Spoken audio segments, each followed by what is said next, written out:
ഈ ജാഥയുടെ ഉപനായ തൃശ്ശൂരിലേക്ക് കടന്നു വരുമ്പോ ചെറുതുരുത്തിയിൽ ആ യാത്രയെ സ്വീകരിക്കാൻ കൂടെ ഉണ്ടായിരുന്നു. അതിനുശേഷം തൃശ്ശൂരിലും കൊടുങ്ങല്ലൂരിലും, അന്ന് തൃശ്ശൂരിലും കൊടുങ്ങല്ലൂരിലും ചാവക്കാടും 4 സ്ഥലത്താണ് രണ്ടാം കേരള യാത്രയ്ക്ക് തൃശ്ശൂരിൽ വരവേൽപ്പുണ്ടായത്.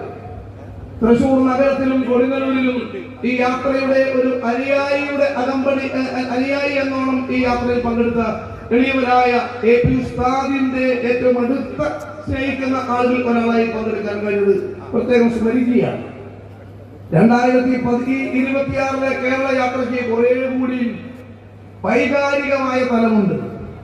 മനുഷ്യർക്കൊപ്പം എന്നാണ് ഈ യാത്രയുടെ ലക്ഷ്യം. മനുഷ്യർക്കൊപ്പം എന്ന് പറയുന്നതിന് ഒരുപക്ഷെ വർത്തമാനകാലത്ത് ഉള്ള പ്രാധാന്യം മനുഷ്യനും മനുഷ്യത്വവും നഷ്ടപ്പെട്ടുകൊണ്ടിരിക്കുന്ന ഒരു കാലമാണത്. യാന്ത്രികതയുടെ പിടിമുറുക്കത്തിൽ ഒരുപക്ഷെ മനുഷ്യന്റെ മനസ്സുകളെ പോലും അദൃശ്യ ശക്തികൾ നിയന്ത്രിക്കപ്പെടുന്ന ഒരു കാലത്ത് ശാസ്ത്രവും സാങ്കേതിക വിദ്യയുമാണ് മനുഷ്യ മനസ്സുകളെക്കാൾ വലുത്.